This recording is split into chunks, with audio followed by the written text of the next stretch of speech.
उमेदवार असल्यामुळं आता बहुतेक सगळ्या ठिकाणी माझीच पदाधिकारी आहेत आणि या सर्वांनी आम्हा लोकांच्या बरोबर राष्ट्रवादी काँग्रेस पक्षामध्ये काम करायचं ठरवलेलं आहे आणि आम्ही सगळेजण मिळून चांगल्या पद्धतीनं काम करण्याचा निर्णय हा घेतलेला आहे। त्याचा मनापासूनचं समाधान राष्ट्रवादी काँग्रेस पक्षाचा अध्यक्ष या नात्याने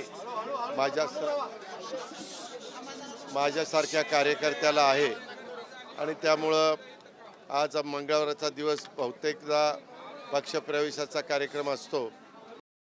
ते आज आम्ही बऱ्याच जणांना पक्षप्रवेश दिलेला आहे। आगामी काही काळामध्ये अजून याच्यापेक्षा मोठे पक्षप्रवेश होण्याची शक्यता आहे कारण तेव्हा का सर्वच राजकीय पक्षामध्ये वेगवेगळे मान्यवर पक्षप्रवेश करतायत, तुम्हाला पण माहिती आहे। मग सर्वच राजकीय पक्ष, सत्ताधारी पक्षाचे राजकीय पक्ष असतील, जास्त करून सत्ताधारी पक्षाकडं त्या असणाऱ्या पक्षांच्याकडे येण्याचं प्रमाण हे आपल्याला जास्त पाहायला मिळतं आहे। परंतु त्यांना आम्ही बेरजेचं राजकारण जे स्वर्गीय यशवंतराव चव्हाण साहेबांनी केलं आहे त्या पद्धतीनं आम्ही देखील बेरजेचं राजकारण करतो आहे आणि शेवटी सगळ्यांना बरोबर घेऊन जायचं आहे। राज्याचा विकास झाला पाहिजे। देशाचे पंतप्रधान नरेंद्र मोदी साहेबांच्या नेतृत्वाखाली केंद्र सरकार काम करत असताना त्याच्यामध्ये आपला राज्य देखील विकासाच्या बाबतीमध्ये आघाडीवर असलं पाहिजे आणि त्या पद्धतीनं आमचं सगळ्यांचं मुख्यमंत्री असतील, दोन्ही उपमुख्यमंत्री असतील किंवा बाकीचे सगळे आमचे मंत्रिमंडळातले सहकारी असतील किंवा वेगवेगळे आमचे जे काही राजकीय पक्ष आहेत त्यांचे पदाधिकारी असतील यांचं काम चाललेलं आहे। दिनेश वाघमारे जे राज्याचे निवडणूक आयुक्त आहेत विभागीय आयुक्तांबरोबर त्यांनी बैठक वगैरे केली आहे। स्थानिक स्वराज्य संस्थांच्या निवडणुका दिवाळीनंतर होऊ शकतात आणि स्थानिक स्वराज्य संस्थांच्या निवडणुकीमध्ये व्हीव्हीपॅट नसणार आहे, अर्थात तुम्ही मतदान केल्यानंतर जी पर्ची मिळत होती, पर्ची तुम्हाला दिसत होती की या सगळ्या स्थानिक स्वराज्य संस्थांच्या निवडणुकीवर नसणार आहे असं दिनेश वाघमारे यांनी सांगितलं। हा पूर्णपणे निवडणूक आयोगाचा अधिकार असतो, राज्याच्या निवडणूक आयोगाचा।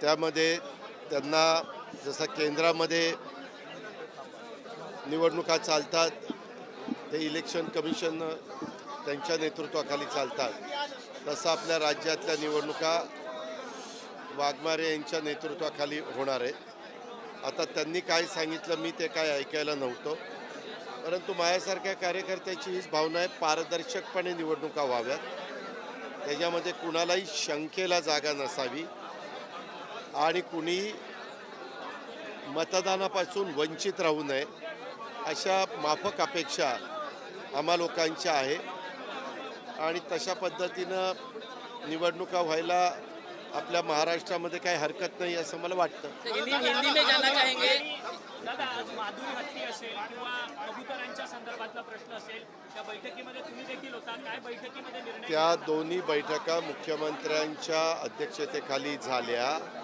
त्यामध्ये सुप्रीम कोर्टाचा एक निकाल आहे, तो सुप्रीम कोर्टाचा आहे हत्तीच्या संदर्भातला, आणि दुसरा निकाल आहे तो मुंबई हायकोर्टाचा आहे कबुतराच्या संदर्भातला।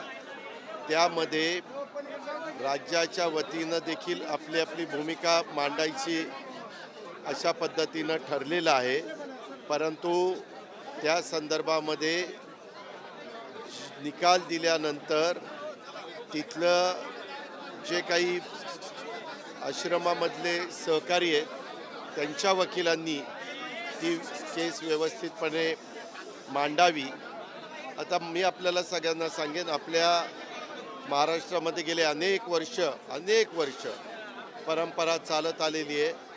आपल्या वेगवेगळ्या राज्यामध्ये जी पूर्वीचे एक रूढी चालत आलेले आहेत त्याच्यामध्ये तुम्हाला माहिती आहे की तासगावला तिथं हत्ती आहे, नंतर तुमच्या सातारा जिल्ह्यामध्ये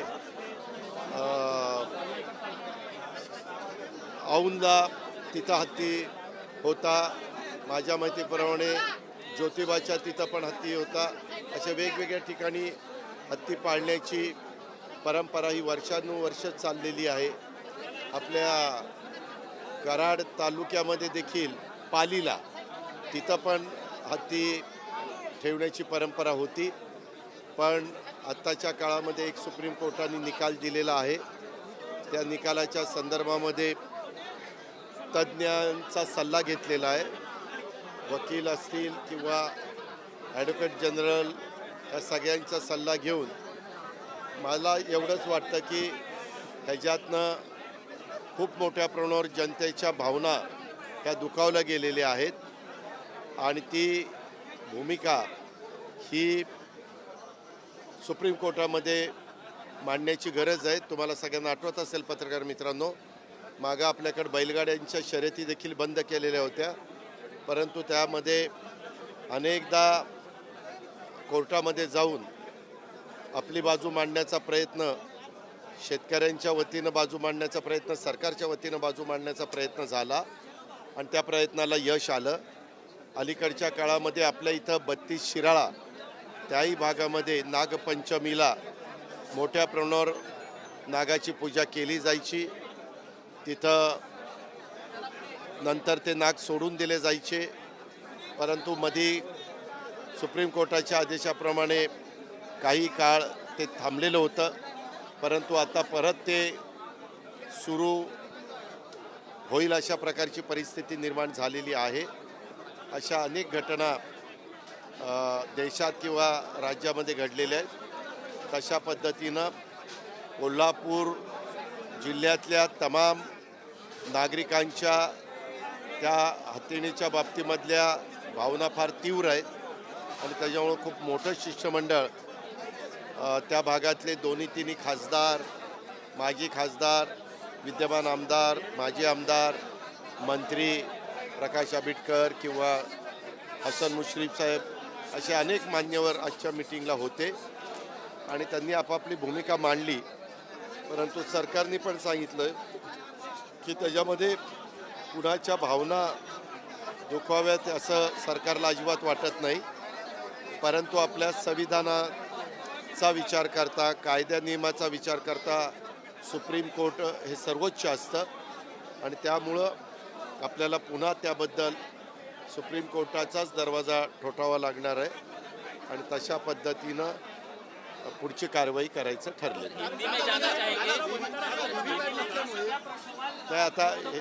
आता वेगवेगळ्या प्रकारे तुम्ही जर सुप्रीम कोर्टाची ऑर्डर बघितली तर तुमच्याही लक्षात येईल. आता सुप्रीम कोर्टाने काय ऑर्डर द्यावी हा त्यांचा अधिकार आहे. त्या अधिकाराचं पालन करणं हे सरकार म्हणून ज्या त्या सरकारचं काम असतं ते त्या सरकारने केलेलं आहे. पण त्यामधल्या लोकभावना पण लक्षात घेतल्या गेल्या पाहिजेत अशा प्रकारे सरकारला वाटतं.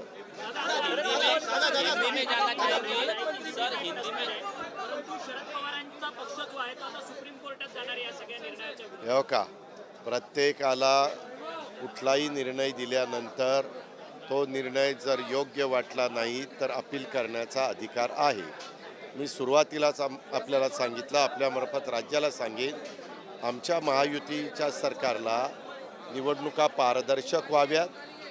निवडणुकाची जी पद्धत आपल्याकडं आहे महाराष्ट्रामध्ये, त्याच्यामध्ये कुठंही कुणावर अन्याय होणार नाही, कुठंही कुणी मतदानापासून वंचित राहणार नाही. तो आपल्या महाराष्ट्रामध्ये राहणारा मतदार असेल तर प्रत्येकाला मतदानाचा अधिकार मिळाला पाहिजे. अशाच प्रकारची भूमिका सरकार म्हणून आमची आहे आणि सर्वसामान्य नागरिक म्हणून देखील आमची आहे.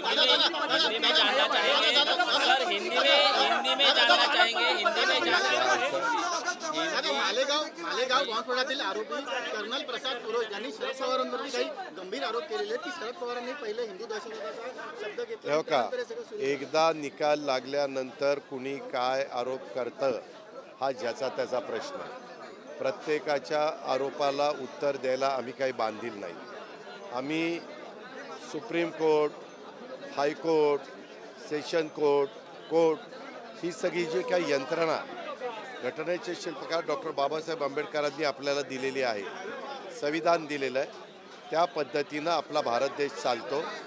त्या पद्धतीनं आपण सगळेजण पुढं वाटचाल करत असतो. आता कुठलाही निकाल आला तर प्रत्येकाला व्यक्ती स्वातंत्र्य मत स्वातंत्र्य आहे, ते त्यांचं म्हणणं मांडू शकतात. त्याला आता कुणी त्या गोष्टीचं कदाचित समर्थन करतील, कुणी त्याला विरोध करतील. परंतु मला तुम्ही विचारलं तर मी न्याय देवतेने दिलेल्या निर्णयाचा आदर करणारा मी कार्यकर्ता. हिंदी में जानना चाहेंगे, महत्वपूर्ण पक्ष प्रवेश हुआ है, क्या कहेंगे उसको, और आने वाले इलेक्शन में उसका आपको कैसा फायदा हो सकता है? क्या है, आज हमारे धाराशिव डिस्ट्रिक्ट, अकोला डिस्ट्रिक्ट और अहिल्यानगर डिस्ट्रिक्ट, ये 3 डिस्ट्रिक्ट के भूम, परांडा, वाशी, फिर पाथर्डी, पारनेर, अकोट, ऐसे अलग अलग जो तालुका है, उस तालुका के बहुत से साथियों ने राष्ट्रवादी कांग्रेस पार्टी में प्रवेश किया है. उसमें एक्स एमएलए मिस्टर राहुल भैया मोटे, इन्होंने बहुत साल भूम परांडा वाशी का प्रतिनिधित्व किया है. हमने सबने एक साथ बहुत साल काम किया है. वो एक अच्छा वहाँ का विधायक के नाते उन्होंने काम किया है और सबको साथ लेके वो आगे जाना चाहता है. इसीलिए उनके नेतृत्व में वहाँ के बहुत सारे कार्यकर्ताओं ने आज राष्ट्रवादी कांग्रेस पार्टी में प्रवेश किया है. वैसे ही हमारे यहाँ अकोला में हमारे पार्टी के प्रेसिडेंट हुए, फिर अमोल मिटकरी है, उन्होंने कोशिश की. वहाँ के कुछ साथियों ने राष्ट्रवादी में प्रवेश किया. फिर हमारे काशीनाथ दाते एमएलए है, फिर वहाँ के अशोक सावंत और बाकी हमारे कार्यकर्ता है, पार्टी के प्रेसिडेंट है, उन्होंने सब ने कोशिश की और उसमें पारनेर और पाथर्डी, ये 2 तालुका के लोग, उन्होंने बहुत सारे लोगों ने प्रवेश किया. आपने अभी देखा बहुत से लोग आए थे और उनको सबको हमने प्रवेश दिया. उनको हमने भरोसा दिया कि आगे जाके राष्ट्रवादी कांग्रेस पार्टी अधिक मजबूत करने की हमारी सबकी कोशिश रहेगी.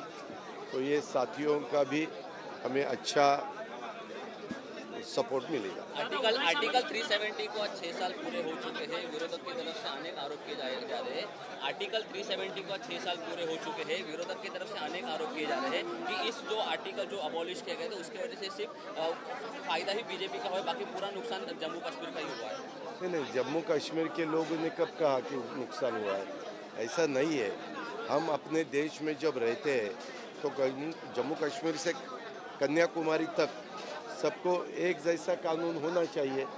बहुत साल उसके बारे में चर्चा हो रही थी. तो बाकी स्टेट के लिए अलग कानून और इस देश के स्टेट के लिए अलग कानून, ये बहुत लोगों को मंजूर नहीं था. इसीलिए भारत देश में जो भी रहते हैं, जो भी स्टेट आते हैं, जो भी लोग रहते हैं, सबके लिए एक ही कानून होना चाहिए.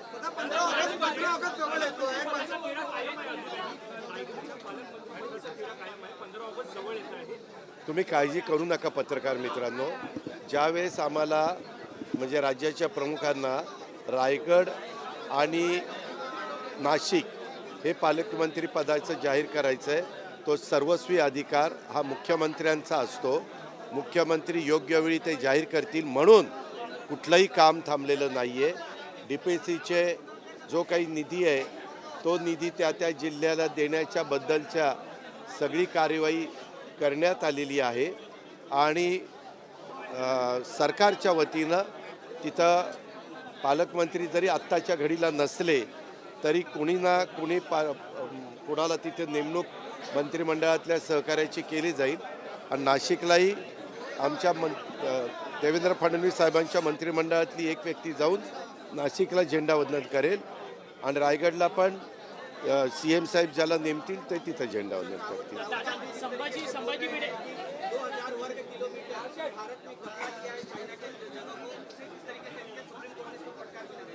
नहीं, ये देखो, हमेशा जिसको भी कुछ बोलना है या आरोप करना है तो उसके बारे में प्रूफ होना चाहिए, पुरावा होना चाहिए. आप देखो जो भी उनका स्टेटमेंट आया उसके बाद कोर्ट ने क्या डिसीजन दिया. कोर्ट का डिसीजन तो फाइनल डिसीजन रहता है, नंबर 1। नंबर 2, आपने अगर महाराष्ट्र में देखा तो महाराष्ट्र में भी अपोजिशन के बहुत से लोग, कुछ उनके पास प्रूफ नहीं है और वो आरोप करते हैं यहाँ ये हुआ है, वहाँ वो हुआ है, ये ऐसा हुआ, वो ऐसा हुआ। हम ये गवर्नमेंट बहुत अच्छी तरह से हमें मेजॉरिटी मिली है महायुति सरकार को। देवेंद्र फडणवीस जी के नेतृत्व में एकनाथराव शिंदे जी है, मैं हूँ और बाकी हमारे सब साथी हैं।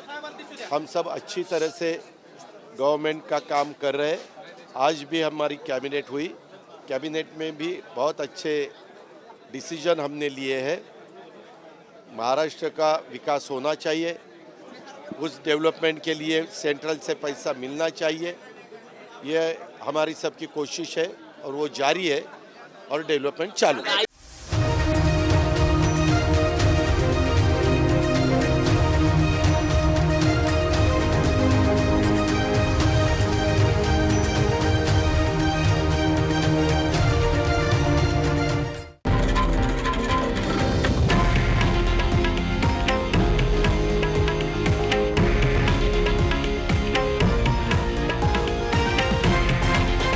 हे आहे देशातील नंबर 1 न्यूज नेटवर्क आणि आपण पाहत आहात TV9 मराठी, एकमेव.